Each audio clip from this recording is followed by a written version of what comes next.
Well, welcome to. Oh my God! Are you kidding me? Are you kidding me? I'm Right so off the sorry. welcome to Your Mac Life for August 8th, 2018, show number 1184.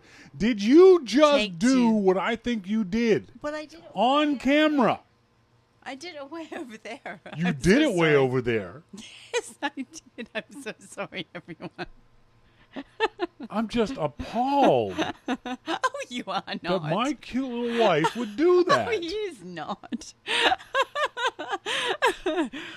I'm Shawn King. I'm Melissa King. Thank you guys very much for joining us here on the show, whether you're tuned in live or listening in on the archive. We love that you listen however you want to listen.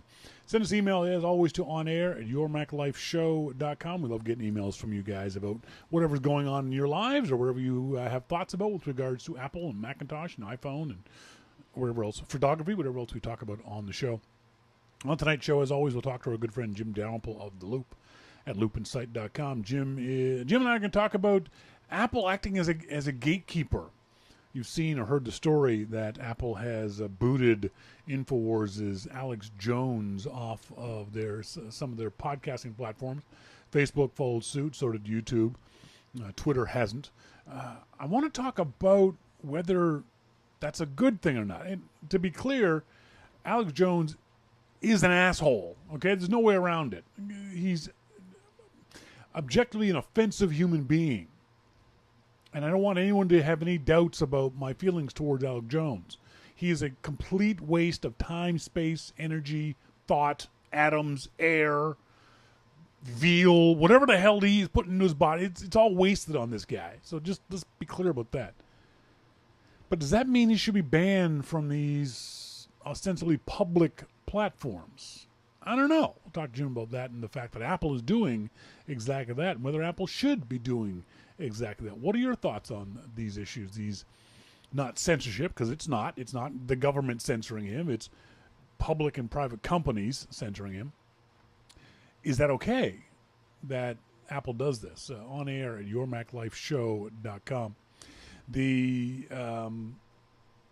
Also, as Monty says, stop listening to the archive, you wimps, and come join us live here. The IRC chat is half the fun of the show. Monty has set up a really easy way to get into the IRC. If you're ever interested in IRC chat, our IRC is great. Everyone's very kind and very friendly, and Sly is there to crack the whip for anyone who gets on the line. You just go to the website, yourmaclifeshow.com. Right there on the front page below the video, you'll see you can just enter in a username, and it will drop you into a IRC chat room that you can then join along with Monty and Sherry and Dave, MacMan, all those guys.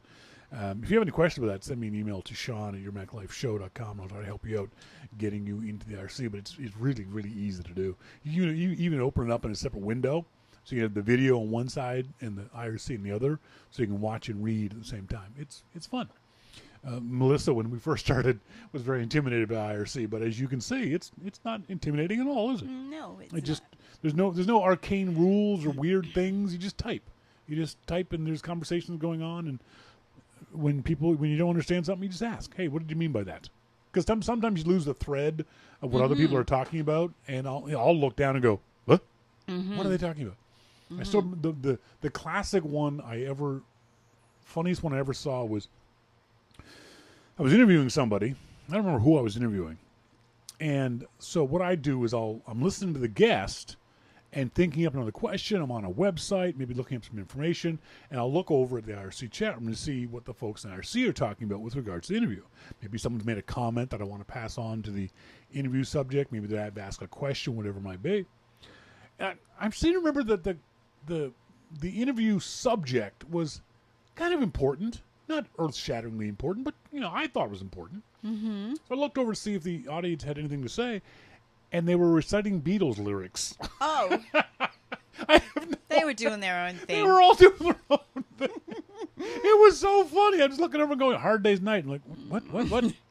And so the next person, they were just posting Beatles lyrics. It was hilarious. It was like, all right, whatever. They're doing their own damn show over there. Got nothing to do with me. We're also going to be doing a review of the Nomad battery cable, 5-foot long battery cable. HelloNomad.com is the website, about the good and bad of this particular little cable. It's more than meets the eye. I don't know why I said that. Where'd that come from? More than meets the eye. That's a advertising slogan. Oh, Transformers. More than meets the eye. It was? Yeah. I think so when I was a kid. Yep. Same MacMan backs me up. Transformers.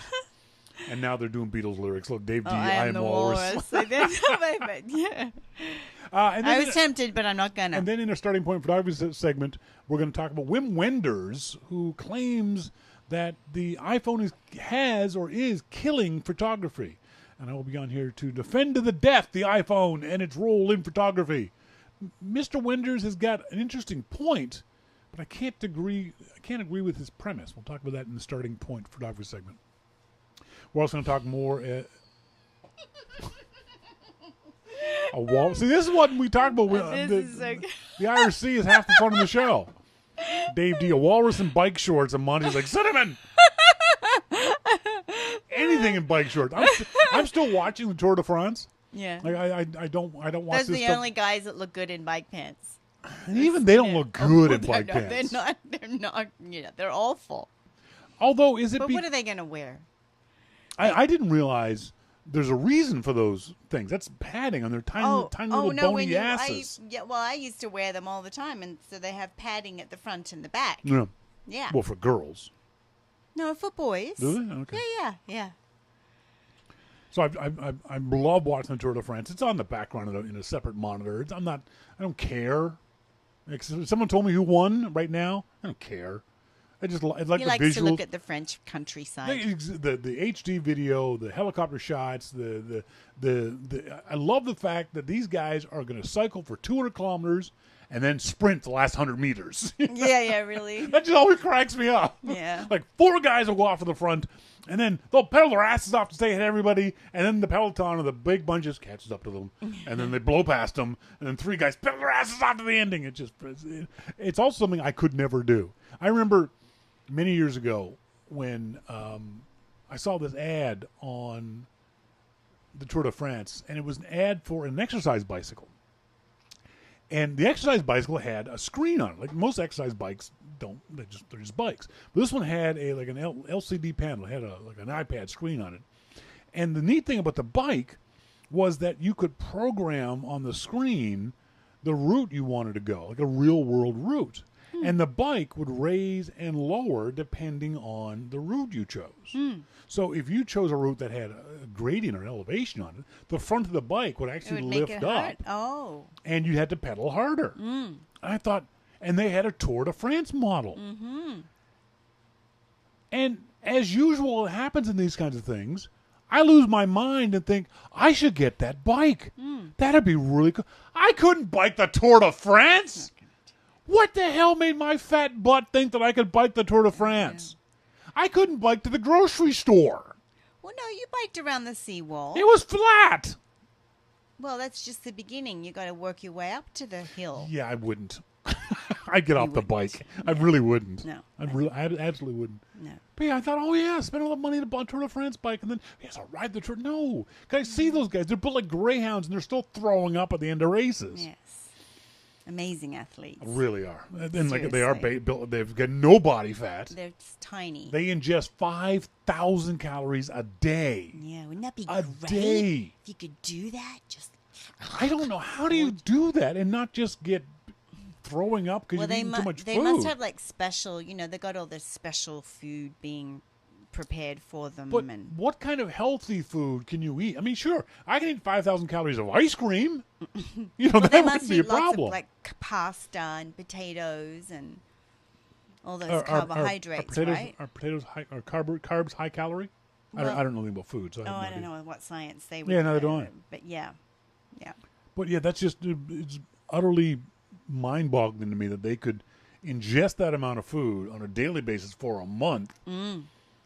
I just get the feeling. I keep watching these things, hoping they'll show me the diet of a Tour de France rider. What do you eat before you go off to do a 200 kilometer? Yeah, what do they have for breakfast? And it's not a leisurely ride either.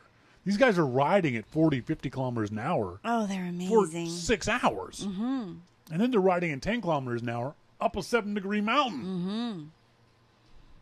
Mm-hmm. I would sit there. I'd eat breakfast. They'd hand me the map of the day, and then I'd throw up for the first time. Just looking at the map. Category 3. Then you got to put your bike shorts on. Well, I look good in bike shorts. Okay. Never mind. I'm not. No. I was going to. I'm not going to, because the look in my wife's eye, just for a brief moment, was fear. She had fear in her eyes. What I was going to say next. Nug says, I don't think one of those bikes is compatible with my lack of fitness. There isn't a mower where I can get off and push the bike. That's right. That's right. That's what they should do. They should have one of those bikes with a treadmill next to it, so you can get off and push the bike. For a walk. Yeah. That's true. That would work for me. That's true. Where I could. That's not. You know what? You could pedal. When you got tired, get off and just walk next to the bike. Or, how's this? You could go for a bike ride. Yeah, but the thing is, no. See, first of all, outside you're exposed to the dangers of outside, all that fresh air. You know, I mean, that's you can get a bug in your eye. You don't want that. You know, when you were a hardcore rider when you lived in Vancouver, you would bike how many kilometers from your home to I rode I would ride I rode my bike everywhere. But how many kilometers from your front door to the university? Oh, to the university? Maybe about 10 or 12. And some of it was significant up too. Oh yeah. It was. How much fear do you have of traffic? That's my biggest fear. I never was afraid. No. See, I think now in Vancouver, there's more fear because it's so much busier, and No, I wasn't. I was never afraid of the traffic. That's my biggest fear is traffic and the fact that I'm fat and lazy. That I get somewhere and go, I'm just gonna have to sell the bike. I can't get home. I'm not gonna ride home. I'm not gonna ride home. That would be kind of cool. A service where, because you don't know how far you can ride, right? So you just ride as far as you can, and then you call someone, they come get you. Oh my God, that's ridiculous. Somebody with a pickup truck. Then you got to walk around with your bike shorts on. Oh God, no! I'd never do that. So you need they'd have to bring a little portable change room then. No, you just get in the Uber. It's like an Uber for bicycles. Oh. Ride as far as you can away from home, then they come get you and bring you back. Okay. No? No. Is that not a good idea? No. I'm just spitballing here. I'm just trying to think things. Just trying to figure this thing out. Folks, later on in the show, in our starting point photography segment, we're going to talk about Wim Wenders and the death, how the iPhone is causing the death of photography. I think he's wrong. We'll talk about that. We're also going to review the Nomad battery case. If you want to check it out, you can go to the YourMacLifeShow.com website, and right there on the left-hand side of the page, there's a link to the Nomad device on Amazon.com. Before you click on that link, though, take a guess as to what you think the price should be for a battery case, and then see if you were right when you click through that link. But up next, we're going to talk to our friend Jim Dalrymple of The Loop at loopinsight.com about Apple being a gatekeeper, whether or not they should be. This is Your Mac Life.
Welcome back, folks. This is Your Mac Life. I am Shawn King. Thank you guys very much for joining me here this Wednesday evening. On our phone now, we've got our friend Jim Dalrymple of The Loop at loopinsight.com. Jim, how you doing?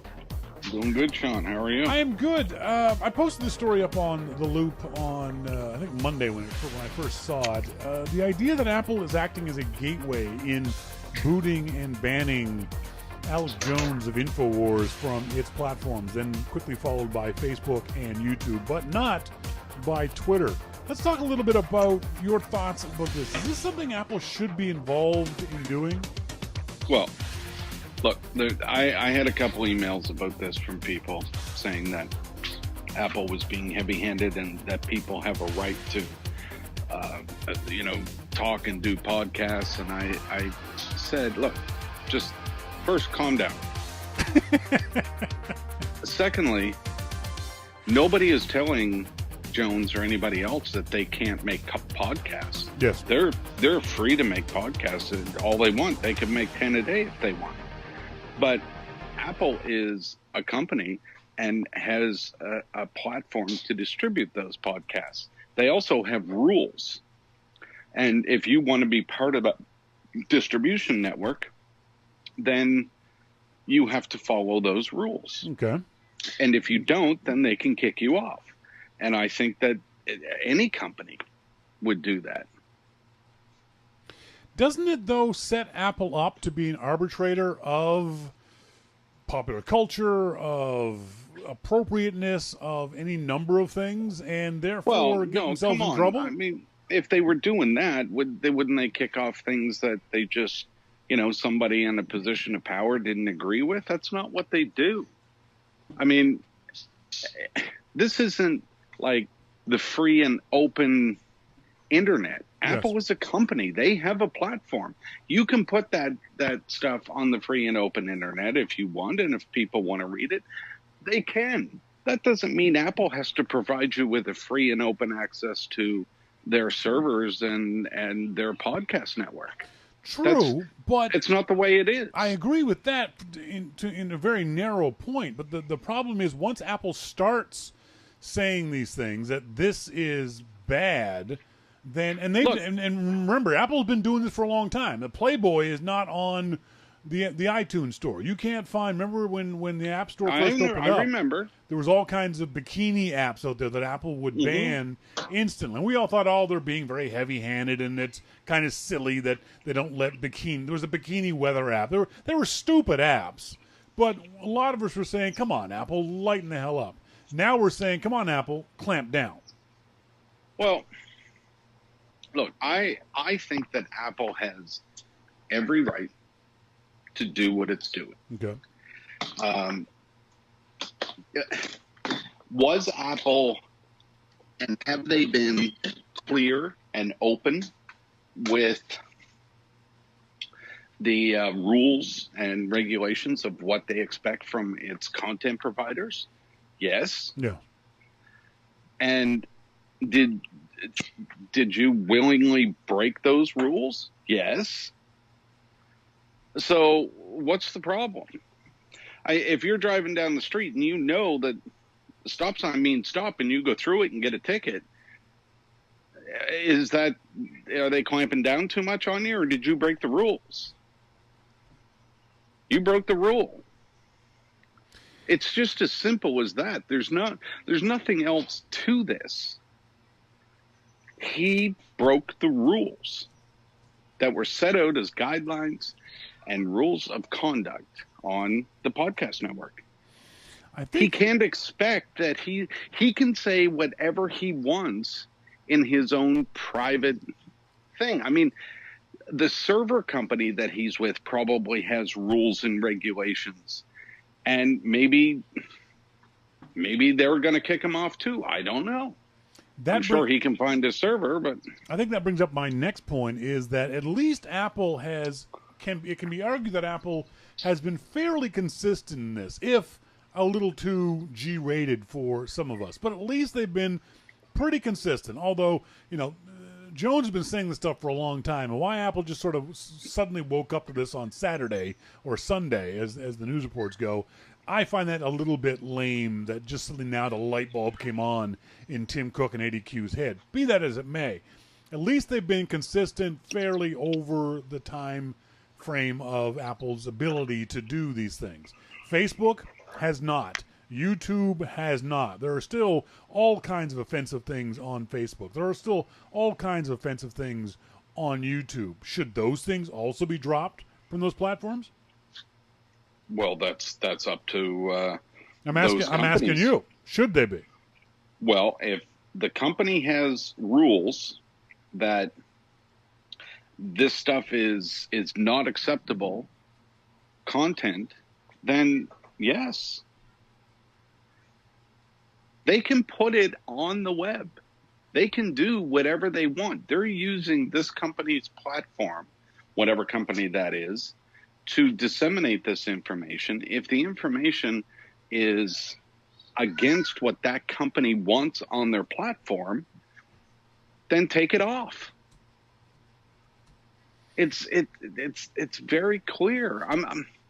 But shouldn't these platforms be neutral and just let the market decide, let the law decide? If something is hate speech, we have laws against hate speech. Bring legal action against someone who's saying something offensive. But it's not up to the companies to bring hate speech. So you want Facebook to be completely open. So a pedophile channel is just perfectly fine with you.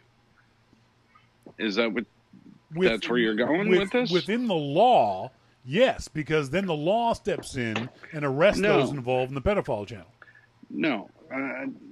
No. I mean, we do have laws and we do have rules, and each company is allowed to do its own rules.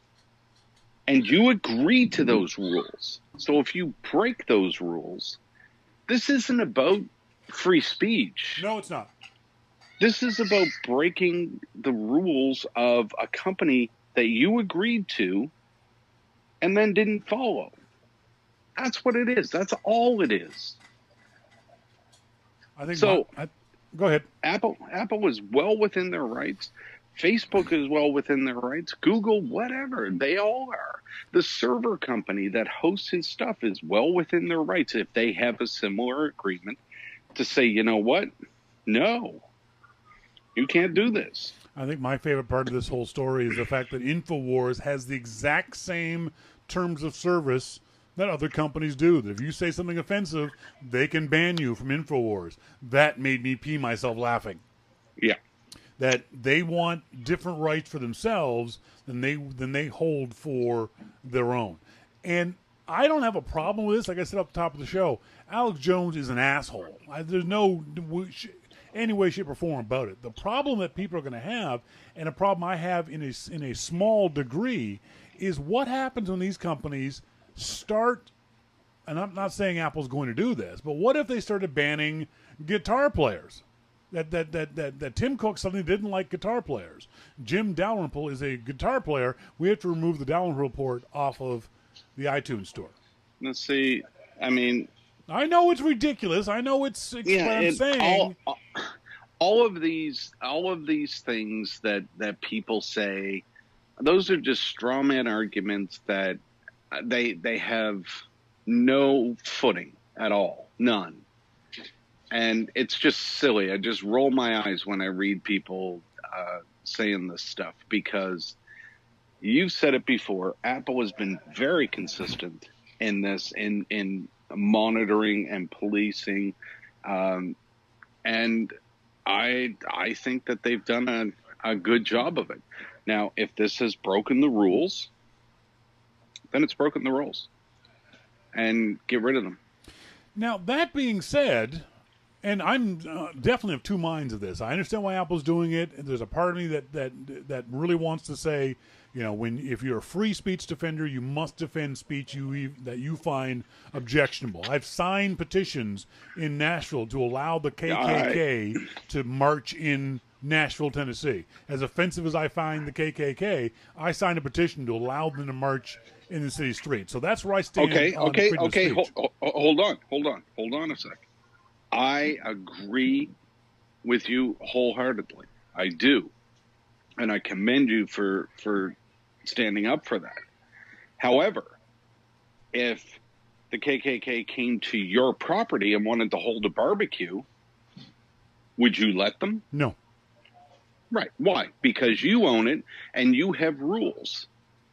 So why should you allow them on your property to hold, put up flags and hold a march and a barbecue and invite everybody over? No, you wouldn't do that because that's yours. That's not public property.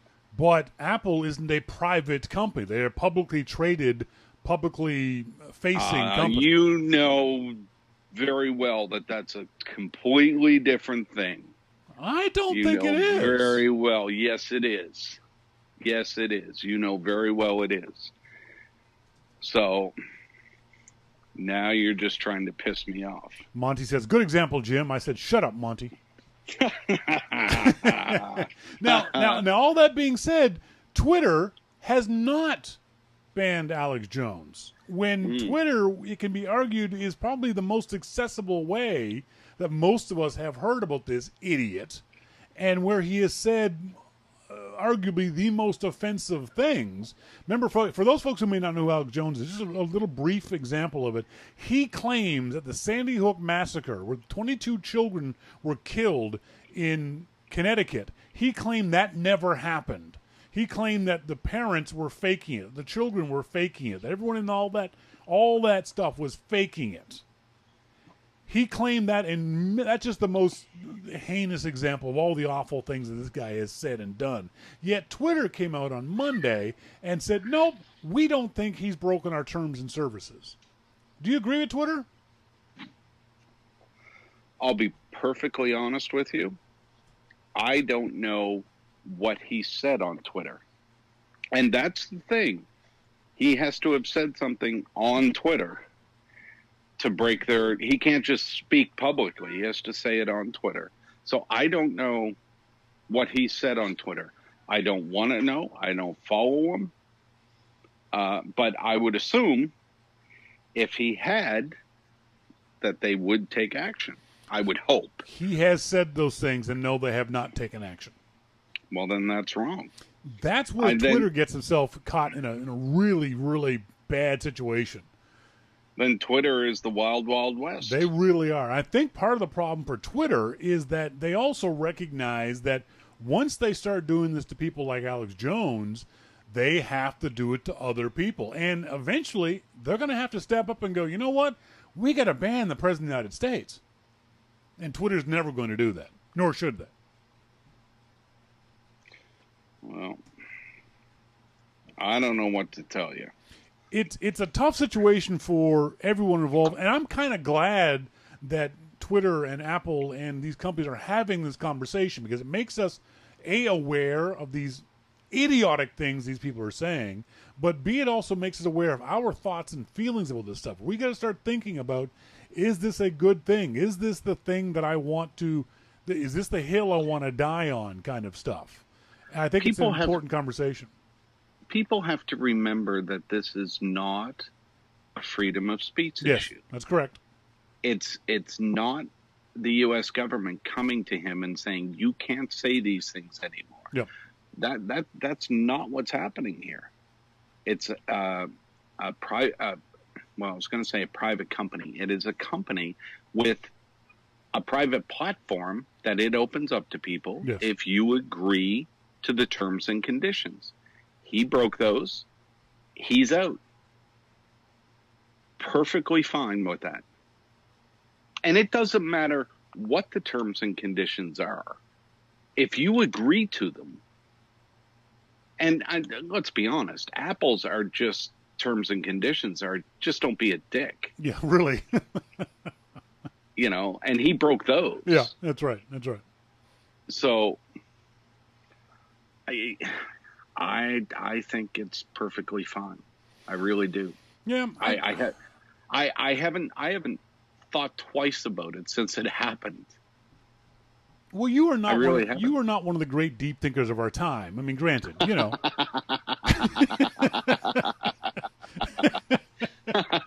You know, Plato, you ain't. Okay, so let's just. Let's clear that up. Let's clear that up right now. That's right. You are definitely a beer philosopher. No. Yes. No. So that's fine. But I do think it is important that we do have these conversations, that at least some of us are thinking about this and talking about it. No, but that's not what I meant. But what conversation is there to have about this? The conversation to have about it is, at what point do we do this? How far is too far? How far is dangerous in having these companies? Shawn, you're talking about a company. They can go as far as they want. And there's nothing that you can do about it. Okay, how about looking at it from this angle?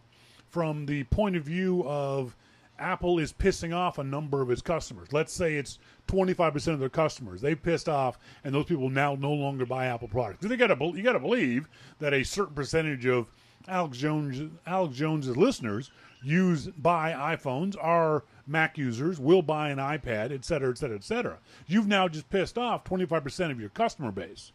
Maybe look at it from that angle. If this is going to cost you money, is that worth it? I don't believe that will be true, because I think the majority of people will forget about this, and when it's time to buy a new phone, they're going to go buy whatever they're going to buy. I don't think that that's going to happen. I really don't. So, I just don't see the issue. And if people do see the issue of Apple has to let him on their platform, then those people are just plain wrong. Yeah. Because they don't. So the issue is that he broke the rules. That's it. Yep. If he hadn't have done anything, if all of a sudden they kicked off John Gruber for no reason, then it's wait a minute, why are you kicking Gruber off? Oh, come on. We can all think of good reasons to kick Gruber off. if for no other reason than he's a Dallas Cowboys fan. I mean, come on. For that alone, they should at least ban him during football season. At least from like October to when the Cowboys are out of the playoffs, December. How can he be a Cowboys fan when he lives in Philadelphia? Well, he's also a New York Yankees fan who lives in Philadelphia. The guy's just weird. No, that's the Yankees are pretty close by. Yeah, but you're a Red Sox fan. What the hell do you know? Yeah, well, you like the Patriots. Talk about a bandwagon jumper. Jesus. Oh, get out! At least Gruber likes a team that sucks. Well, I admire someone who cheers for a sucky team more than a guy like you who just cheers for the great teams. I have been a Boston fan for all my life. I know you have. Screw you. You posted a story up on The Loop at loopinsight.com. North Carolina K-3 teachers are getting iPads. Now, I want to talk about your comment on this. You said, congrats to North Carolina teachers. I believe iPads and other technology in the classroom is needed to prepare kids throughout their school lives. Why did you say needed? You and I didn't have this kind of technology or any kind of technology, and we barely had chalk when we were kids.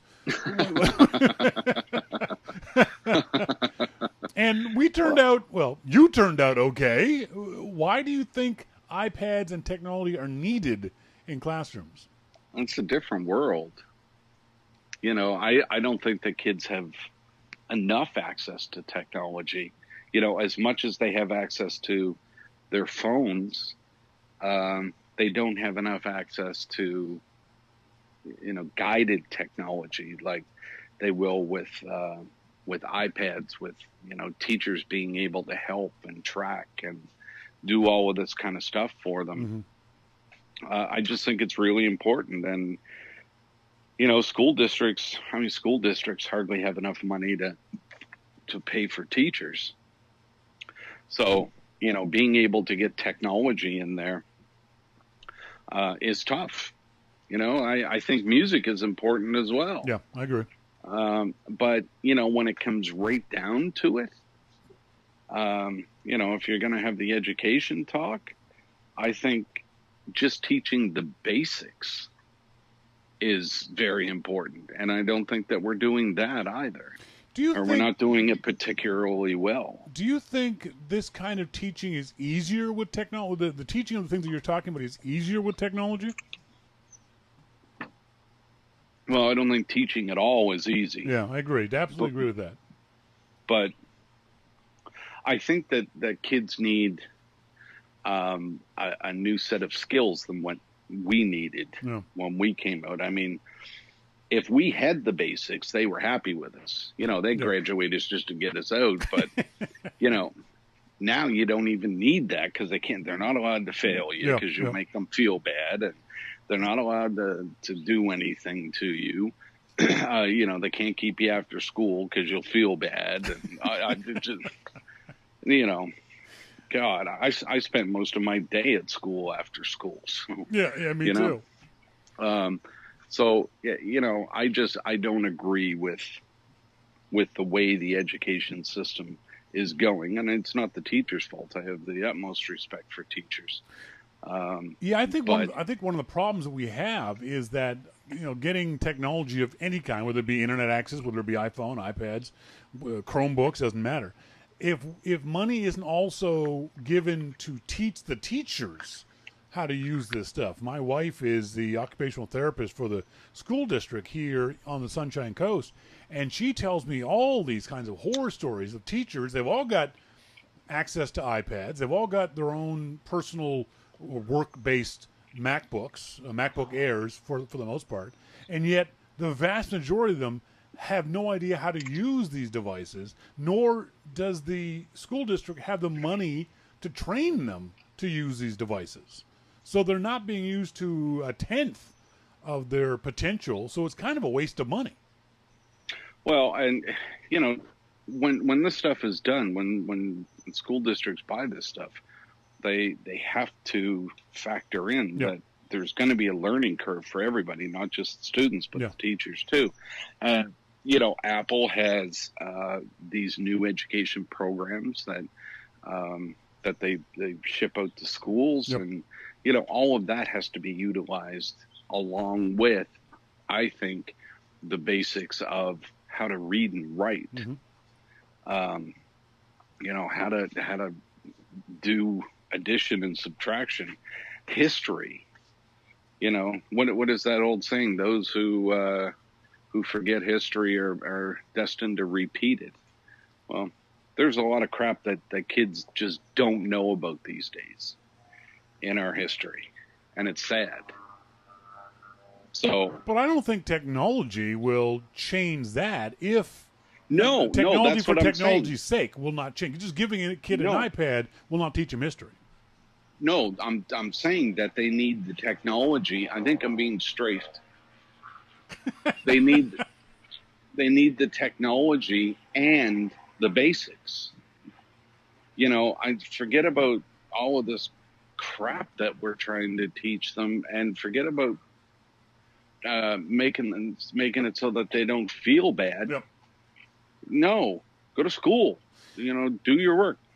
Melissa told me a really interesting story about school projects. When we were kids, school projects were you went to the local library. Halifax Library had that big, beautiful statue of Winston Churchill, and I always tapped him on the knee when I went by. And you went into the card catalog, and you looked things up, and you wrote down notes, and it was all research and writing based. But Melissa's telling me that kids nowadays can kind of turn in projects any way they want to. It's not just the bristle board with the leaves attached to it. Now kids can use audio-visual. They're allowed to do the projects audio-wise. They're allowed to do projects in video. They can use iPads to create projects. It's not just writing anymore. I don't know if that's a good or bad thing, but it is good. I don't know. It is good for those kids whose strengths aren't writing. I was lucky. My strength was writing. I could write clearly to my teachers. But maybe there's a kid who's more visually oriented, like that ad we saw from Apple a few months ago, where the kids use their iPads to create this whole audio visual thing, slow motion video and all kinds of cool stuff like that. In that regard, technology is definitely helping these kids learn in a different kind of way. Right. No, I agree totally. I'm not against that kind of stuff, but I do think that in addition to the technology, we have to go back to the basics. Yes. And teach the kids the basics. Yep. And then, let them run wild with technology and, learn and everything else. But, you can't just have everything there. Tim Cook worries that humanity is being drained out of music. A quote from him, according to Fast Company. Apple Music relies mainly on human creation to suggest music to users, while Spotify depends on algorithms. Tim Cook is quoted in the article as saying, "We worry about the humanity being drained out of music, about it becoming a bits and bytes kind of world instead of the art and craft of music." Do you agree with him? Well, I think music overall has been draining bands and music since the 70s, Yeah. maybe even before. But,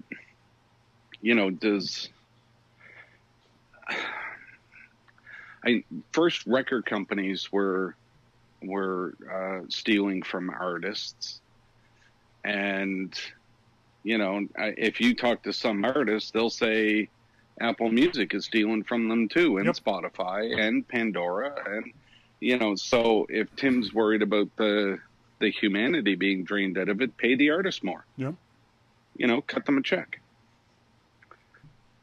Then they'll be able to make more music. But the types of music has changed over the years.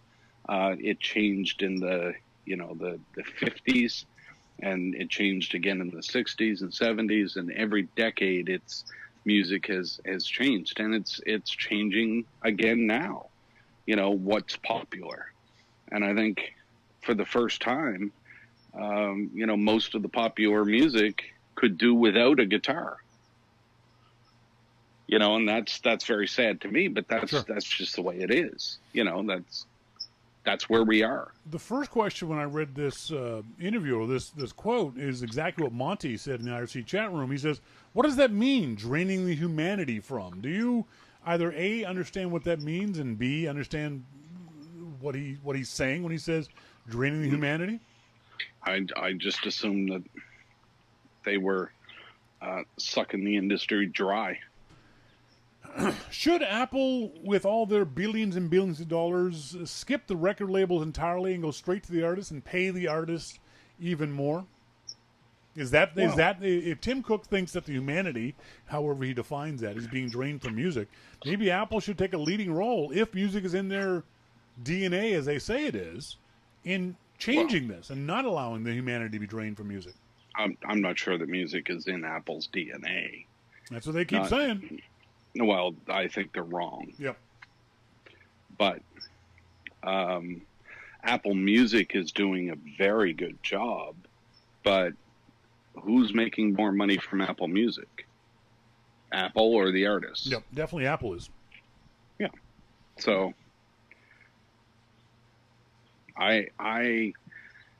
if I thought that Apple deep down cared about music, then they would be doing different things than what they're doing now. Such as? Well, Apple is very focused on not on every type of music. Yes. They're focused on what's hot. Yep, I agree. What's popular. And, maybe that's draining the humanity, Tim. Yep, I was hoping you would say something like that, because I know you and I have talked about this a few times, and I've always thought that this music's in our DNA is just marketing fluff. That I don't actually believe that they actually believe that, because if they did, I agree, they would do different things. Apple has the resources, or Apple could certainly get the resources to step up and become the music industry, to become the all things to all people in the music industry, because the music industry really isn't that expensive. Recording a guy playing guitar ain't that expensive. It doesn't cost you that much. Depends on where you go. Yeah, but I mean, just the basics of playing guitar doesn't cost that much. Apple could be branching out into and having us discover all kinds of music, world music and classical and jazz and metal in your case. Not just what's popular, not just the Drakes, even though he's Canadian, yay, good for him, and the Beyoncés and all the stuff that we get inundated by that's just, all it is popular. I don't even know if it's good. It's just popular. And I think it's one of the reasons why so many of us stop discovering new music, because for the most part, it's a lot of it, and I sound like an old man, it's just crap.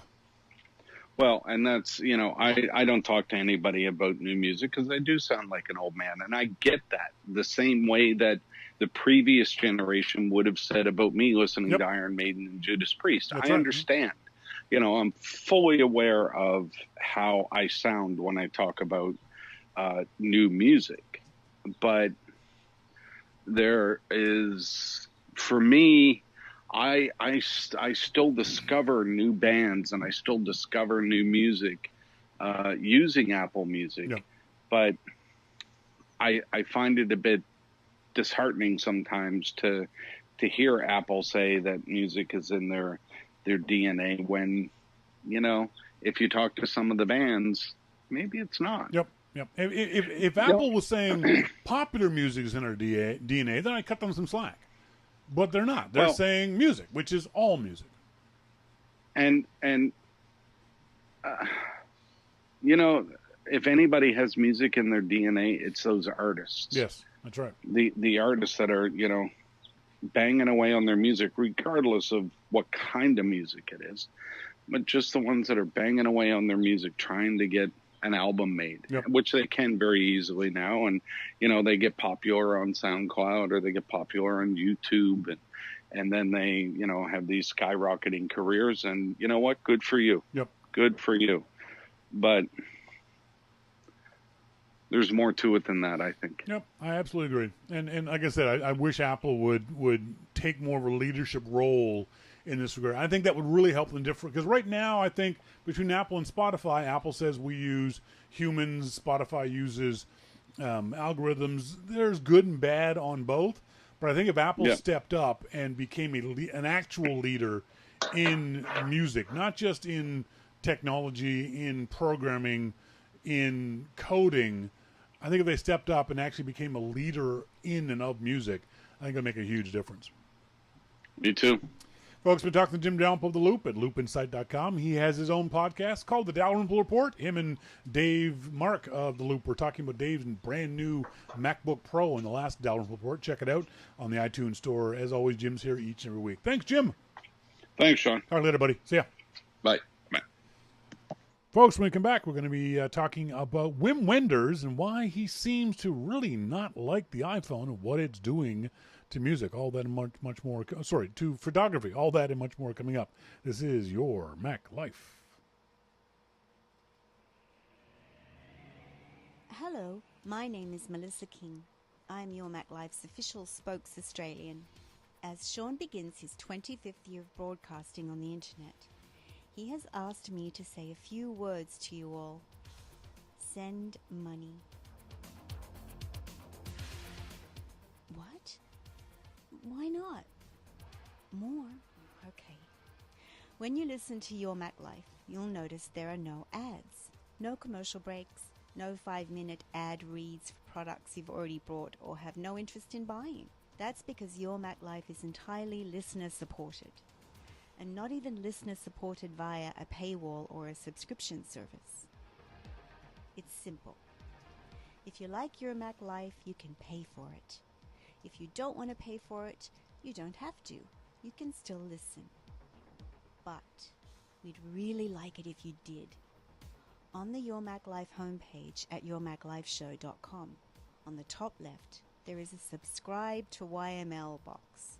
You can send any amount you'd like each month automatically from your credit card or PayPal account.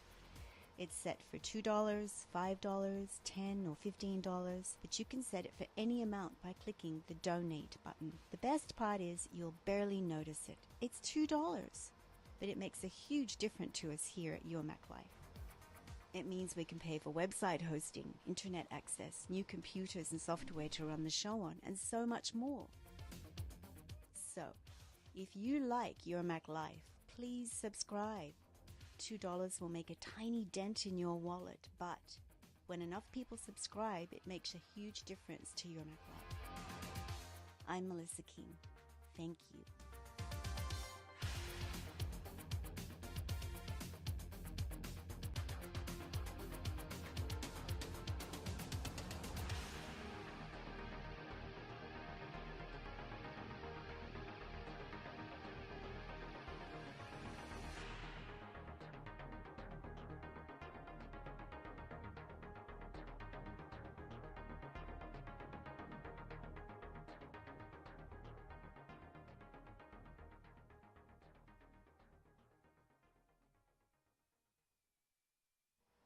Welcome back, folks. Thank you guys very much for joining us here on the show this Wednesday evening, August the 8th. Hopefully you're all having a good summer or winter for our friends and family who are down there in Australia, where it was still 20 frickin' degrees today.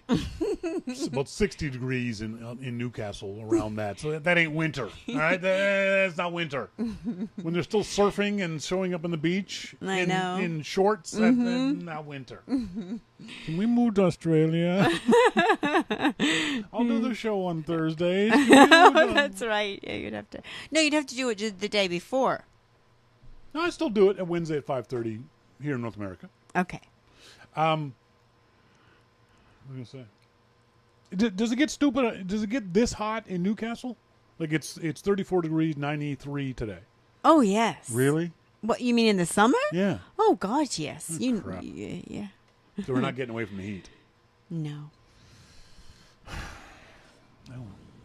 I think the only place that's got consistently moderate temperatures, and correct me if I'm wrong if anyone knows of another place, is Los Angeles, where it's like 72 degrees all day, the time. every day, 24/7, 365 days a year. Mm. Never gets into the 40s in LA. It doesn't infrequently, but never gets the hundreds. Mm. That's the only, and it must be because it's just LA, because there's not a band across the planet, like the equator has this constant temperature.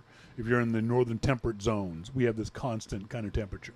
Yeah. I think it's only LA because of the geography of LA that has that kind of. But I wouldn't want that when I think. I love the fall, and Yeah. I like the winter. MacMan says I've been to LA when it's balls hot there. Okay, at least we know. Yeah. I don't. And it's LA. I don't yeah, live in LA. Exactly. I wouldn't want to live in LA. No, thank you. Well, at least if it was balls hot in Newcastle, we'd go to the beach. Oh, so beautiful. Beaches are so much better there than here. Oh. We have beaches, and they are lovely. If you've seen my videos, my pictures, yeah, it's not the same. Well, since going home for the first time in all those years, it's hard to go to the beach here now. It really is. It's awful. Yeah. They are stunning beaches.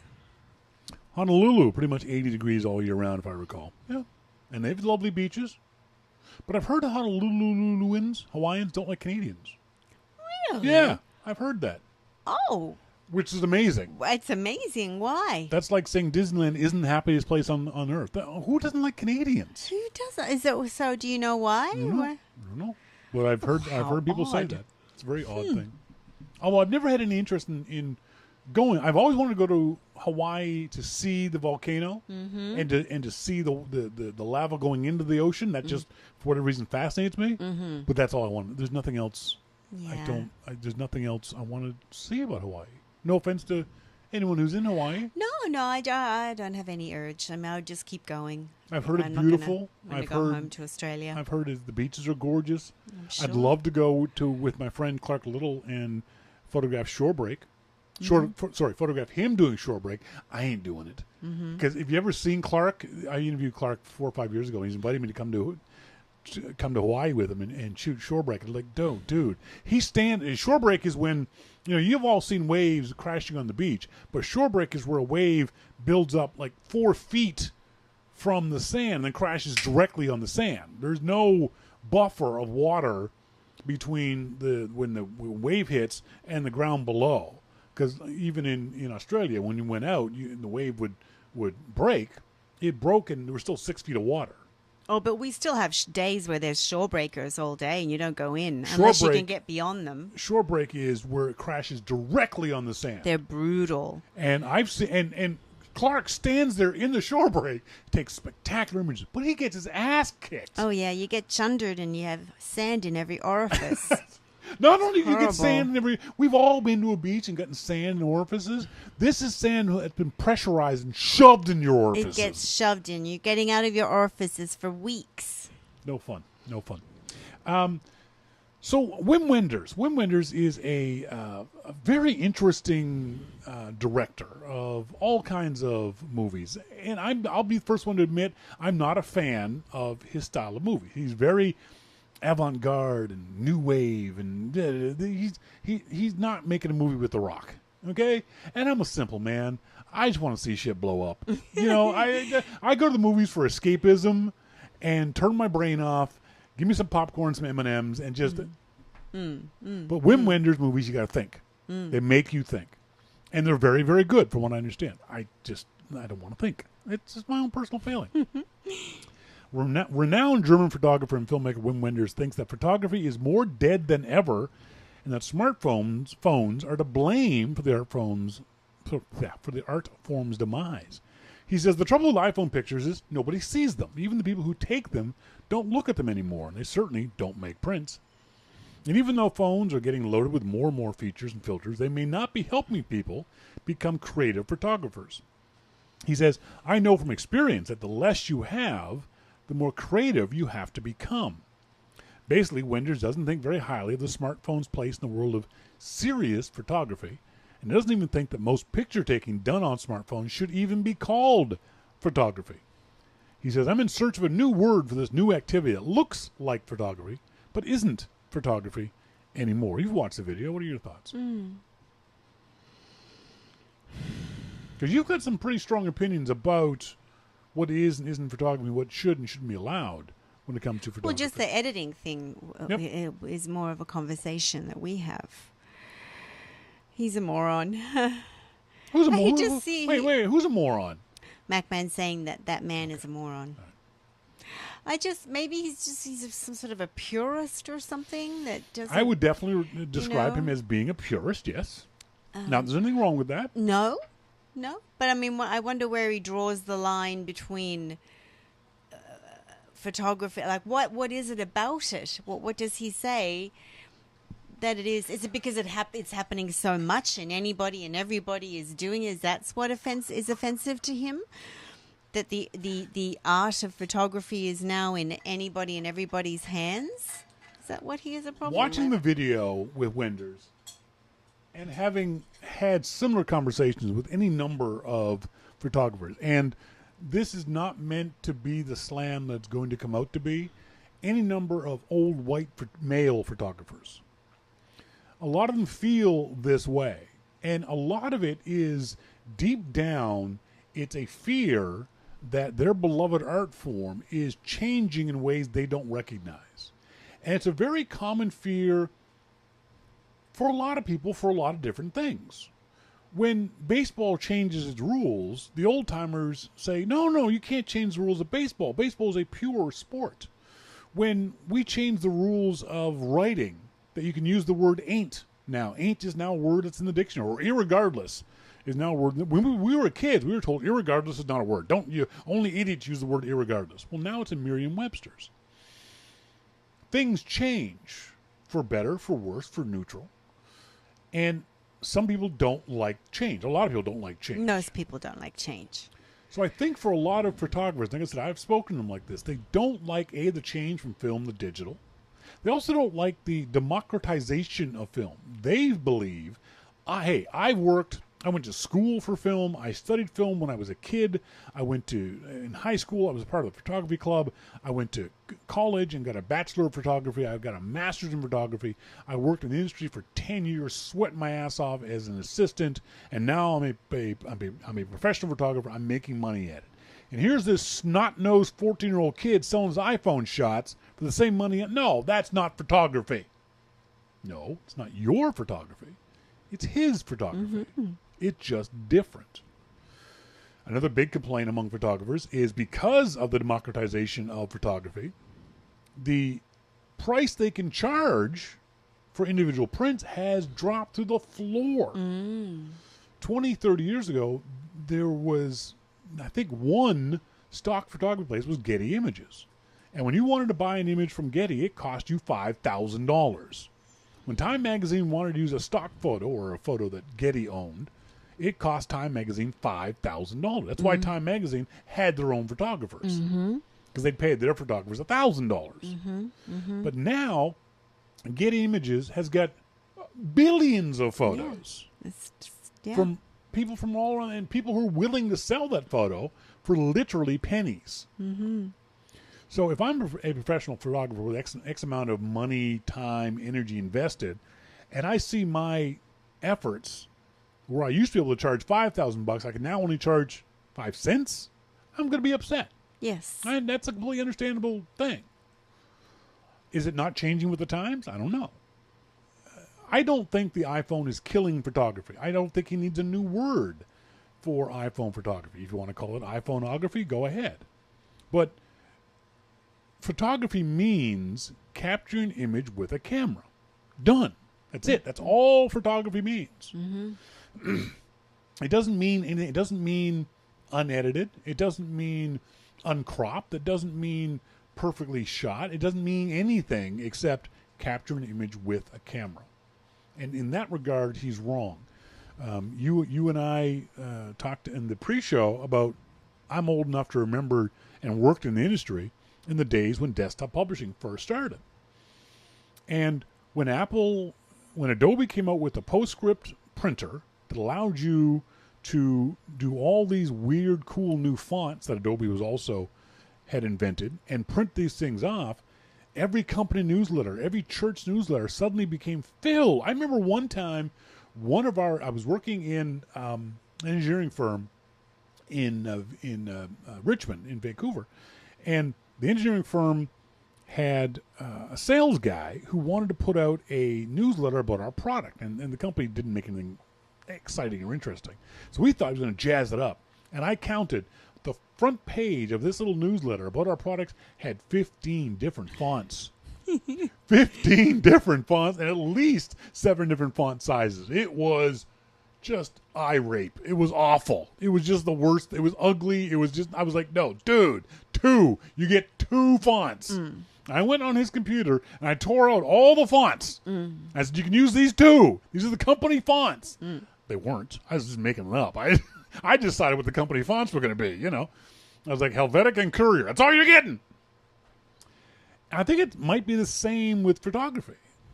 That because now everyone has access to a camera, a lot of pictures are taken, and by its nature, a lot of bad pictures are going to be taken. But that's okay. I think I think that the font thing has settled down. I don't think the photography thing will settle down. I think if anything, it's escalated, and more people. I don't think it's going to settle down like people playing with 5 different fonts on one page.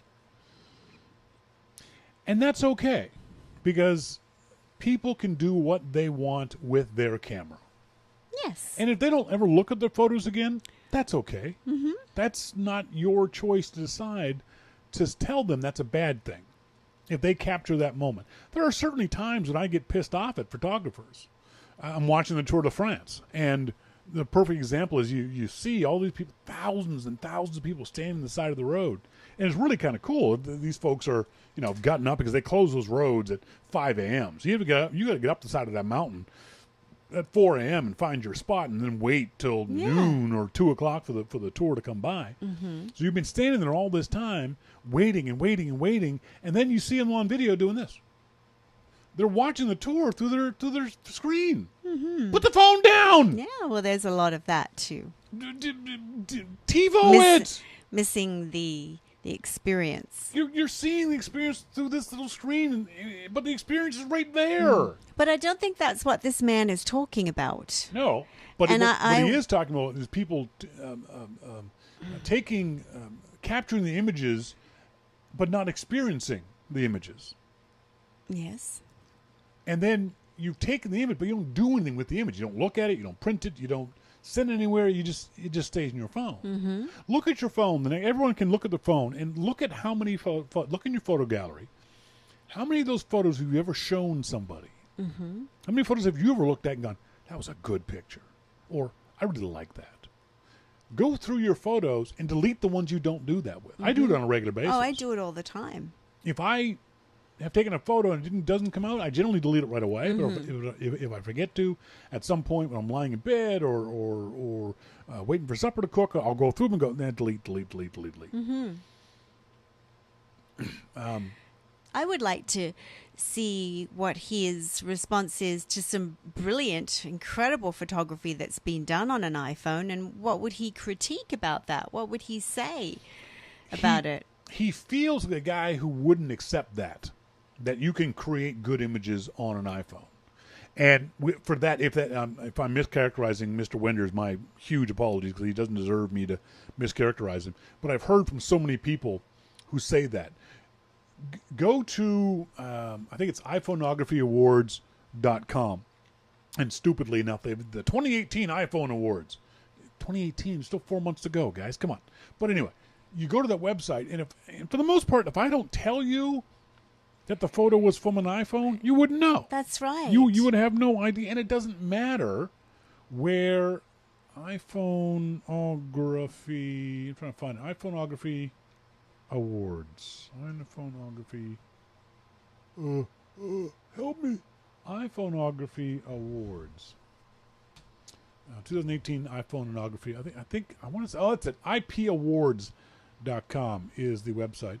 They have the IPPawards.com website. But interestingly enough, I'm going to cover up Melissa's face for this. My apologies, Melissa. Interestingly enough, the photos this year aren't that good, in my opinion. Just as photos, not as iPhone photos, but as photos themselves. Take a look at this photo. Oh. Yeah. It's not that interesting a photo. Not really. But it's an uninteresting photo, not because of the iPhone. It's, in my opinion, an uninteresting photo. It's just an uninteresting photograph. That's all. Just take a look at the other ones. I love this photo. Yeah. I love the color. I love her dress. I love the pose. Yeah. The composition is great. Yeah. What was this shot with? Who cares? Doesn't matter. What's the f-stop? Don't care. What's the aperture? It's Don't just care. a great image. It's a good image in and of itself. Doesn't matter that it was shot with an iPhone. No. All it matters is it can show you the possibilities of what you can get with an iPhone. But beyond that, it doesn't matter that this was an iPhone shot. And no one should care about that kind of thing either. Someone asked a question. Monty says, I will agree with his point that not enough people print or otherwise share the pictures they would take no matter what device the image was recorded on. I always encourage folks to take their best photos and share them somehow. Instagram is the easiest, most common way of doing it. You can do it in Flickr, you can do it on Facebook, but also the best of your best, print those things off. I have a bunch around somewhere. I've got a bunch of my photos printed off. There's nothing like having a photo printed. No, there isn't. Even if it's your iPhone photo, you can get decent sized prints from your iPhone. There's nothing like printing those things off. The best of your best definitely should print those ones off. Monty says, kind of the feeling I get reading the article. He thinks now that anyone, not just someone like him, can do photography, that it contaminated the craft. Sounds a tad bit like sour grapes and get off my lawn. A good photographer can take good photographs regardless of the device. A bad photographer will take bad photographs regardless of the device.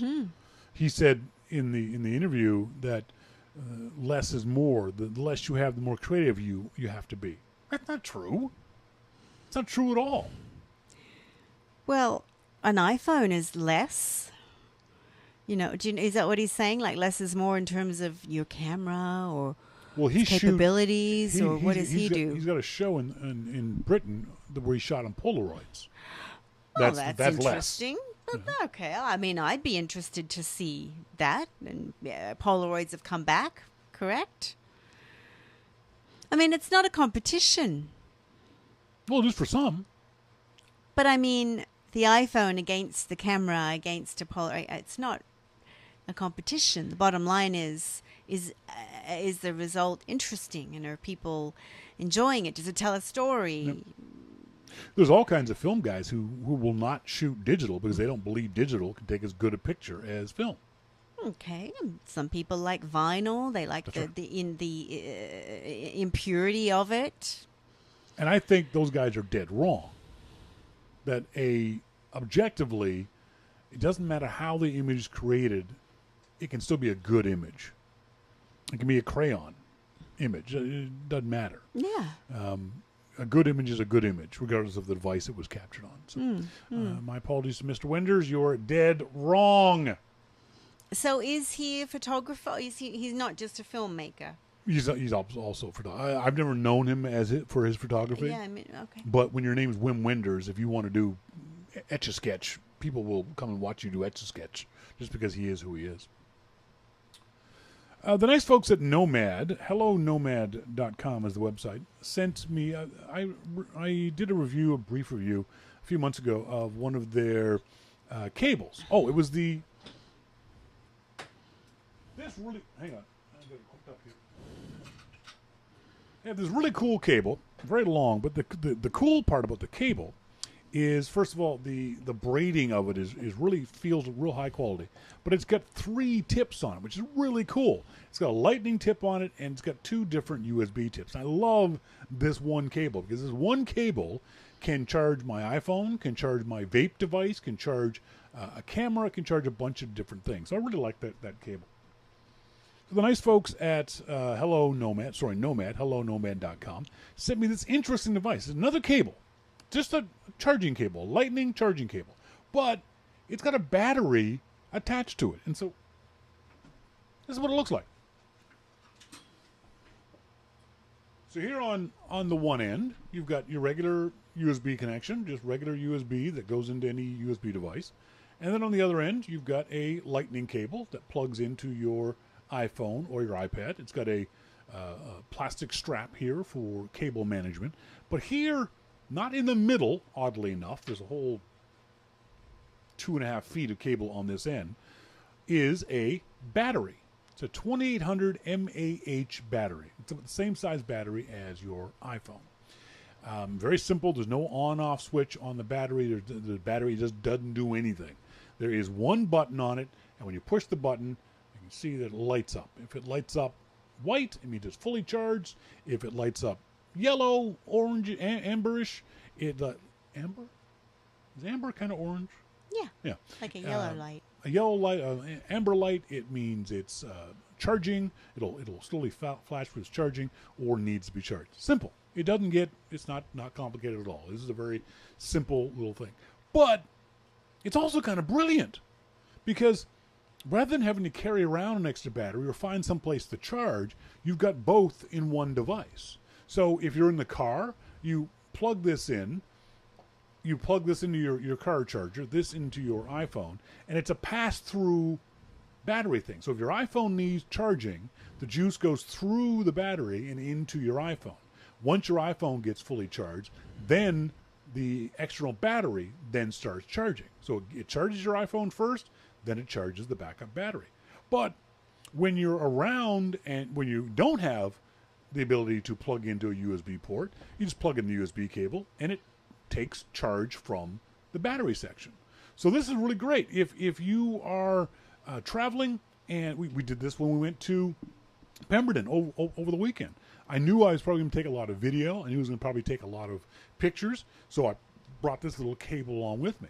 I knew I could plug it into the motorcycle when I was riding. But if we went to a pub or a bar, someplace where I didn't have this USB connection to plug in, I knew I could plug the phone in, or Melissa's phone in, and still get a little bit of a charge off this thing.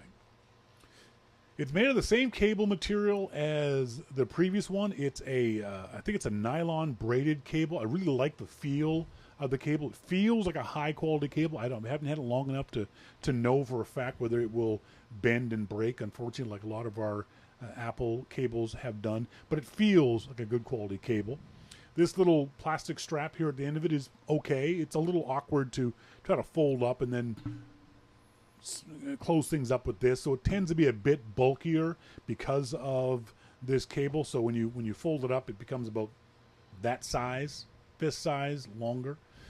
So it fits into a backpack fairly easily. It fits into a purse. It doesn't really fit into a pocket all that well, or a side pocket. So it's not completely collapsible and transportable that way. But if you're the kind of person who, for whatever reason, needs a little extra juice towards the end of your day, you've been out and about shooting video all morning and using the internet and using your phone for most of the afternoon, and now you're down to about 20 or 30%. You're like, ooh, shoot, I may not be able to get home and charge this up. Pulling this thing out and charging it up is fantastic. Or pulling this cable out and walking into your nearest Starbucks and plugging into a lot of the Starbucks I've seen nowadays have got actual USB cable, USB charging ports in the tables. Have you seen this? No. I've seen this in some of the newer Starbucks. Well, they'll actually have a charging that little table they'll have by the window. I've seen a lot of places, rather than you needing a where's the little square piece that was here just a while ago? Little square charger. Rather than you need to carry around one of these and plugging that into the cable and then plugging this into this, you plug this directly into the charging port on the table, which is kind of neat. Saves you carrying this around. But I carry one of these around too. The downside of this is that because this battery is 2800 mAh, milliamp hours, I don't know, because it's the exact same as your iPhone, it means that milliamp hours, there we go. It means that this, in theory, will only charge your iPhone up one full charge. So from your iPhone being completely dead to 100%, this thing is the exact same size battery. Not how it works. I tested this three times because I thought I was wrong the first time. I let this thing go down to, I let my iPhone die, just completely die. I didn't use any low power mode or anything else like that. Just the phone shut itself off because it was that dead. This had been fully charged. So it was charging next to me, iPhone dead. I unplugged this, plugged the lightning cable into my iPhone, and wanted to see how long it took to fully charge the iPhone and how much it fully charged the iPhone. I made sure I didn't use the iPhone for the entire charging time. So the iPhone, I turned off notifications. I put it in airplane mode. Did not use the iPhone for the entire period of time. And it took about, I want to say 4 hours to fully charge the iPhone, but it didn't fully charge the iPhone. When I checked every hour to see how much juice was in there. And at 4 hours, it was about 66%, 67%. And then at 5 hours, it was still at 5 hours, this battery, the light here, turned off, which meant it was dead. That was wrong. That's wrong. This says on the box, it says one-time charge iPhone 10, 8, and 7. You can see that right there on the video. It says it will charge the iPhone 10 one time, the iPhone 8 one time, the iPhone 7 one time. So I did it again. Next morning, I let the iPhone completely die. I made sure this was fully charged in. I did it again. Same thing, around 67, 68%. Sent an email off to the Nomad guys and said, do I have a bum unit? And they said, no, that's the way it's going to happen. I was like, what do you mean? Well, it's because there's, energy loss from the charging cable, from the process. You're not going to get a pure 100% of the juice that's in this will not go 100% into your iPhone. I was like, okay, I get that, but your box says one-time charge. Your website says one-time charge. Everything that you've been telling me says one-time charge, full charge. It says on the back, one-time charge iPhone 10, full charge and sync. Robust aluminum housing, mil-spec, flex-tested cable, ultra-rugged, 500, blah, blah, blah, blah. But it says full charge. That's dishonest. I really dislike that. The Nomad people are great. They're nice people. Charles, I've talked to him over there a few times about this kind of stuff. But I got to ding them for that.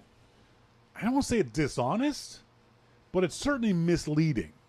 I would have expected if I was buying this product, I didn't buy it, to make it clear, I didn't buy it. I would have expected buying this product that it would fully charge a fully dead iPhone. That's what I would expect from the box. If I'm wrong, someone please tell me that I should not expect that much from the Nomad people. So that's my biggest complaint with regards to this thing. Anyone in the IRC chat room saying anything, sweetie? So other devices that you do your iPad, right? Did you tell me that? It'll do all Lightning devices. This one specifically says iPhone charge, one-time charge, iPhone X, 8, and 7. Okay. Monty says Monty says, does it also work as a sync cable with the battery in the path? Yes, it does. Okay. Can I use my other battery packs to charge but everything else I travel with? Yes, very cool product. 2800 milliamp hours at 4.2 volts. You're going to lose some to the wire in a device like that. When you step up the voltage, you shouldn't, but your expectations, you're not wrong. You shouldn't, but your expectations aren't wrong. If they want to claim a fully charged device, Monty says, then the device capacity needs to be higher. MacMan's a little stronger. It's pretty dishonest and borderline false advertising. I don't want to go that far, MacMan. I can't strongly disagree with you. Certainly, in particular, when I asked them about it, and they gave me their reasoning, and I said, well, how do I explain to my audience that I get 67%, but you're promising a one-time charge? I never got a response. And this was 3 weeks ago. I sent them another email last week. I got no response. So in that regard, and their website has not changed. The website, hellonomad.com, still says fully charge an iPhone 10. So I will ding them on that. And then I'll ding them again on the price. Did you go to the website and check out the price? Did you guess what the price would be before you went to the website? What would you pay for this? MacMan says $50. See, now that's expensive to me, MacMan. I would have guessed this thing would have been maybe $39.99. But yeah, you're right. It's $50. The problem with that is this device, which is a Aukey or Oki, A-U-K-E-Y, I can never say the name of this company right, is a 20,000 milliamp hour one, so it's almost 10 times more. It's definitely bulkier. There's no doubt about that. It's not as convenient as the Nomad one. This is only $39.99. So you get at least 8 charges of your iPhone and your friends' iPhones and your iPad and those kind of things. We use this in Australia all the time. And it's got 2 separate ports, so you can charge 2 devices simultaneously. And for some bizarre reason, it's also got a light. I don't know why it has a light. I do, but it's kind of cute. So that also, goes in the backpack and go in your pocket. This one will take you the Nomad one will get you through a day. This will get you through a weekend for $10 cheaper. $10 cheaper, yeah. So I wish this was $10 cheaper. I can recommend it only if your expectations are, if you need something that you want to be more compact, and this one's fairly heavy. This you don't want to put if you're hiking, if you're one of the serious hikers like crazy person over here. If you're going away for the weekend, you're going to the cabin, I would get one of these. Will that charge, so you can put it in your car and it will it can be charged from your car. And Yes. Okay. Yes, this is also one that you can charge up just as you can in any other device. You can charge it, and it will power up at the same time, too. So you can have charging going in and power coming out. So you can charge it in the wall and then have power coming out to your iPhone at the same time, too. Okay. So it's got a lot more juice for $10 less, but it is significantly heavier, bulkier than the Hello Nomad one. I like the Hello Nomad one. I wouldn't pay $50 for it. Okay. I think $40 is fair. $29.99 would be a great price for something that's that convenient and that quick and easy to use. I love Monty says he has one with a solar panel on it, a battery pack with a solar panel. That would work in Atlanta, Monty. We live in the Great White North. I've often wondered about those solar panel ones. Monty, tell me, how fast does a solar panel one charge? I'm going to assume the solar panel is solar panel to your battery, not solar panel to your iPhone. Correct me if I'm wrong in that assumption, Monty. Still kind of interesting. But then my question is, even if it's a little bit cloudy, though, you can still benefit from a solar panel. Isn't it cute how she says that, folks? What? What kind of panel is it? Solar. Isn't that cute? In North America, you are probably saying it more correctly, more phonetically. We say it's solar. Oh, sorry. As if there's don't say sorry. No. You are saying it. It's SOLAR. So your pronunciation sounds more correct. We're saying it SOLER. Yeah. Here in North America, we say solar. But solar looks right. Either way is fine. Solar. Monty says it takes about 6 hours to charge the battery pack from solar compared to 1.5 hours plugged in the wall. But it's great for emergency. Exactly. Yeah. Yeah. This is what we used in Australia. Never took it to the beach. It just stayed plugged into the wall. Yeah.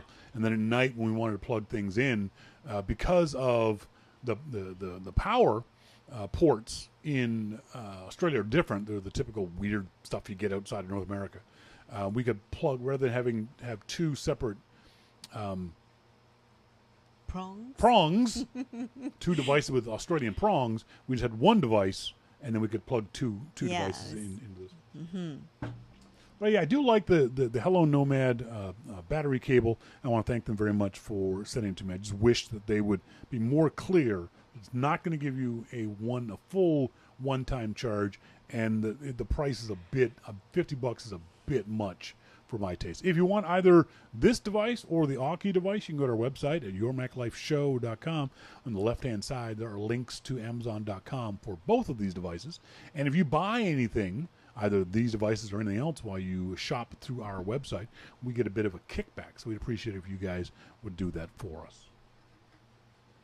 Monty says his is 250,000 ohm. That doesn't sound right. Monty, really? Because that's a huge battery. This one's 20,000 ohms. Maz. Yes, I wish they'd find a different. I'm sure she said. Cinnamon. We get an email from our friend Scott Randall. Scott says, one of the last podcasts you talked about no longer being able to browse the iOS App Store through iTunes. Well, actually you can. Just download and install iTunes 12.6.2. It works fine and will allow you to browse the way you want to. I personally never browse for apps. If I had something I needed an app for, I just searched for that or asked other LIMAC, that's Long Island Macintosh User Group members, what they use. As always, regards to you and Melissa. Thanks very much, Scott. So that's iTunes 12.6.2 if you're interested in doing that. What are you laughing at now? Well, Monty, never mind. All right, fine. Scott also says, I've been busy getting my house ready to sell. You around school? No. I've been a teacher and a parent. I've taught and observed students during my time teaching, maybe more. Students need a summer break. During that time, they learn other things like nature. Also, and see, now that's just bullshit. Sorry, Scott. I'm not saying. I had 12 years of summer breaks. I learned a goddamn thing about nature. Okay, so don't use that as one of the advantages of summer break. You don't learn about nature. No, I live in the city. I learned how to ride the bus. I don't learn about That's nature. a good thing to learn. Also, it was my experience that students came back in the fall re-energized and ready to learn. He had different students than we did. I agree with him, though. I see kids flourishing Really? after a summer break. And even kids with special needs, I'll go, wow. And that's this fair. Is great. But it's almost like they just need to consolidate everything and, stop all the structure. But don't extrapolate your experience to every student's experience. You can't. No, of course not. Because I sure as hell didn't. I hated that Tuesday after Labor Day. Hated it. That whole week. I'd forgotten how to do math, for Christ's sake. We forgot. I don't know. Maybe we were just dumb kids. We forgot everything. We hated going back to school. High school students often work in the summer. My wife, in addition to being a school nurse, was a camp nurse. Because of this, my children were able to go to camp where, again, they learned other things. That's great if you can go to camp. I never went to camp. No, neither did I. We could never afford to go to camp. No. Now, speaking of camp, the camping industry would really be hurt by year-round school. I don't care.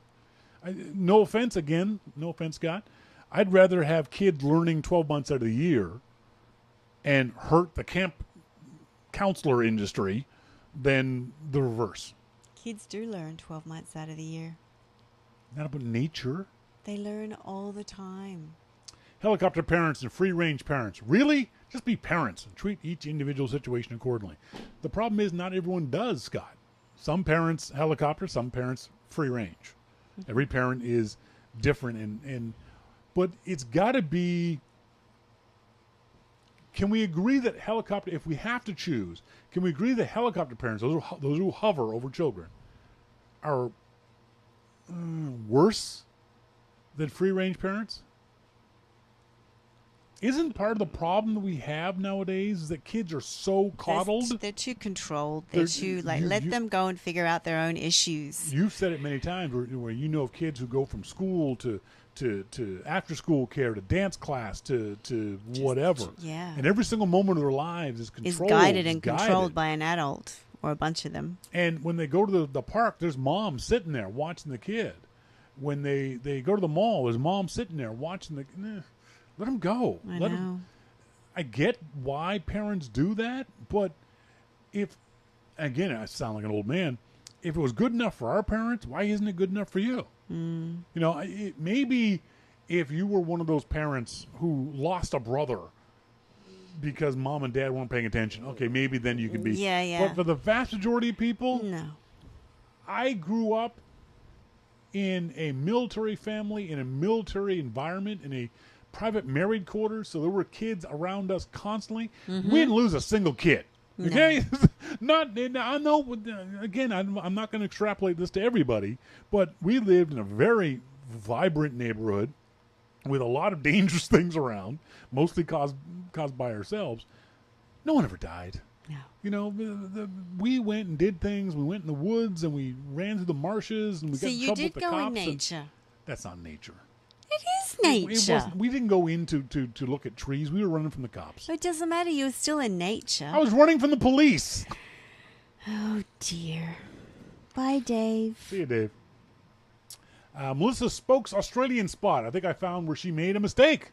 Is it the part where she pauses and says, "Oh, more"? Actually, it's not. What is it? Sorry, I missed. He thinks it's at the beginning. The boo-boo that you don't like. Oh, someone's looking for the boo-boo. Scott's looking for the boo-boo. It's at the end, Scott. It's towards the end, yeah. He says, "It's such a pleasure listening to the two of you interact. It sounds like you are happy and having a great time." Aw, thank you, Scott. Aww. That's very sweet of you. Scott's in Sydney, right? Is that where he is? No, Scott's on Long Island. Oh. Scott Thrift is who you're thinking of. Oh, This okay. is All these Scotts and Daves. I get know. mixed up. The whole audience is nothing but Scotts and Daves. It's an interesting question. MacMan doesn't yes. even notice it where it is. No, most people I'm don't. just I've microanalyzed myself. You absolutely are.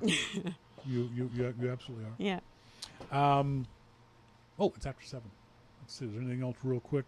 I think that's it. Folks, I'm still working. For those folks who are interested in the Lisbon trip, Lisbon, March 23rd to March 30th, 2019, we'd love the lovely and talented Dave Knight and his gorgeous wife Ann are going to be joining us. We'd love to hear from more folks. Remember, the drop dead date, the early bird date, we can save $100 a person, is October 31st. If you sign up, and it's a $400 fee as opposed to $500. It'll be after that. You're responsible for your own airfare and the cost of the hotel. The $400 is the fee to pay me to entertain you. Oh, and you're teaching. That's what I said. Entertain. Okay. You don't think the two are the same? You can be an entertaining teacher. Here's a question. Teach in an entertaining way. Can you learn without being entertained? Entertaining helps. But can you learn without being entertained? In other words, if you have a boring teacher... No, I think it's less momotivating, so therefore less of the brain is firing. I think it's good to be an entertaining teacher. Absolutely not. Absolutely not, Monty. Working in the hotel, we've got 3 really nice choices. I'm just trying to find out information from them about... one of the problems with European hotels, for anyone who's traveled in Europe, they have like 5 different kinds of beds and 4 different kinds of rooms. And what I'm trying to do is find out the hotel. They'll give it just a straight discount. So no matter what room you pick, you'll get 20% off. As opposed to me booking a whole bunch of rooms and then you finding out that they're too small for you, or they're a couple of twin beds or ugly stuff like that. Because I need a king-size frickin' bed. And good luck finding king-size beds in Europe. I know, right? I'm going to be on the pull-out couch thingy. You might be on the floor. I'm telling you right now. How come you're not on the floor? What kind of a husband are you? He's going to put me on the floor, folks. Didn't you just say I was doing the teaching? I was doing the entertaining? Isn't it important that I get a good night's sleep more so than you? I have to follow you around and pick up after you and make sure you don't lose anything. You should get a good night's sleep. That's a good point. But yeah, we definitely want to make sure we get North American style beds. So I'm trying to find that information out from the hotels. The hotel price is going to be, it's definitely going to be under $130 US, probably $100 US in that, which is going to be really good for that location right downtown, the central area of Lisbon. So we're still working on that, but we'll definitely have a date. Hopefully, I want to have hotels locked in by September 1st. That's my goal, because that's when we're going to do the actual real push. Also reminds me that the nice folks at lonelyplanet.com are giving us a guidebook a month to give away. Not just for Portugal. If you win, you can get a guidebook for any place that you want. And I would encourage you to get a guidebook for your own state, country, province, city. You'd be amazed at how much you learn from a guidebook of your own town. Yeah. There's this concept I always have here in Vancouver called be a tourist in your own city. Go and take the tours. If your city has a hop-on bus tour, go do it on the weekend. Just see what they say about your city. Here in Vancouver, we have these wonderful, the tour guides are called, and they give free walking tours around various neighborhoods of Vancouver. And I guarantee you, if you're a native Vancouver, Sly is a native Vancouverite. She's lived here her entire life. I guarantee Sly would take this tour and she would go, I did not know that. Yeah, no, it's a very good suggestion. So if you get a chance to do that in your town, especially if you're in a bigger town, New York or that kind of stuff, pick up a tour guide, a Lonely Planet tour guide of your city. Right? Enter the contest. Maybe you'll win one for your own. Monty doesn't want to hang out with the tourists. I don't blame him. Yeah, I should do tours for people, that were born in the place. We don't want to be with the tourist people. How would you advertise it? We should be that? segregated. That's right. The segregated tours. The best way to do that is to meet somebody in that town and say, take me on a tour. You know what I mean? Because although not everyone knows all that stuff. No. Like Sly would be a lousy tour guide of Vancouver. Right. Yes, because she doesn't have the knowledge that... I'm waiting to see the IRC chat room for her to say a rude thing to me. It's going to happen.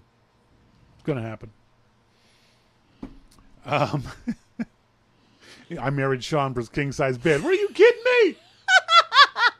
I've told you like 3 or 4 times I married you for your bed. Oh, she's watching Big Brother. You're safe. Okay, fine. Good. Woof. Oh, no, we give her a chance. That was close. But one of the things we're definitely going to be doing in Lisbon is not avoiding the touristy areas, but avoiding. I'm definitely going to be looking for a lot of local stuff. Yeah. Local. There's some things you have to do. We got to go to the Geronimous Monastery. We've got to go to the Sao George. But it's not a busy castle. time anyway. No, so there'll be fewer tourists there. Yeah. But I'm also looking for neighborhoods and areas for photography that haven't been overrun by tourists. Mm-hmm. That that we're going to take there are several shots that you have to take because they're beautiful shots. But there's the Alfama district, which is the oldest neighborhood in Lisbon, but it's not touristy at all. Mm-hmm. So we'll definitely wander around the Alfama looking for interesting things to take pictures of that other folks may not have taken pictures of. I loved we met that quite a delightful couple at the ferry in Egmont going over to Powell River. And when we said we were going to Lisbon, they both in unison went, "Oh!" Their response was so strong. And I said, "What would you say to describe it?" No. And the wife said, "Vibrant." She said it is the most vibrant city. She loved it. They both loved it. So, interesting question from MacMan. It's not a dumb question. He says, "How warm or cold is the water off the coast there?" I don't know that time of year. It's going to be late winter, early spring. well, it will be cold. I think it'll be too cold. Well, it depends on you, MacMan, and whether you think the water. I think it's going to be. Yeah, I'd say if you've been to South Carolina, North Carolina, they're same kind of fairly cold water. I think what you do is we can find some surfing. The way to tell temperature is find surfing videos and see what the surfer's wearing. Yeah, they have wetsuit. If he's wearing a full wetsuit, it's very, very cold. Yeah. If he's wearing if he's wearing a full wetsuit, it's very cold. If he's wearing a half wetsuit, it's okay. No wetsuit, it means it's warm. Because they're out there sitting That's there right. for a long time. Exactly. They'd be the guys to know. Mac, I live in Iowa, but as far as you can get from an ocean in the U.S., that's why I knew it was going to be hard to describe to you whether maybe you'd been to North Carolina. I couldn't go to Iowa. You can't be far away from the ocean? Nope. Yeah, I'm not disagreeing with you. I've always had a mental picture in my head of Iowa cornfields that I've always wanted to take a picture of, Iowa cornfields, but I pretty much have to parachute in. I can't drive there. Oh, no? No, Because just of the prairies? The prairies. Yeah, the prairies. Because you Maybe got to a go to the helicopter photographer. I mean, that's right. Folks, want to say thanks to our good friend Jim Dalrymple of The Loop at loopinsight.com for joining us here this evening. Thanks to Jim for being here each and every week. Want to say thanks to you guys for being tuned into the show, whether you're listening in live or whether you're listening into the archive. As always, send us emails to onair@yourmaclifeshow.com. Love getting emails from you guys that we can read on the show. Thanks very much to the pretty girl over there. Bye, everyone. And as always, I've been Shawn King. I'm Melissa King. And you've been listening to Your Mac Life. See ya! Bye.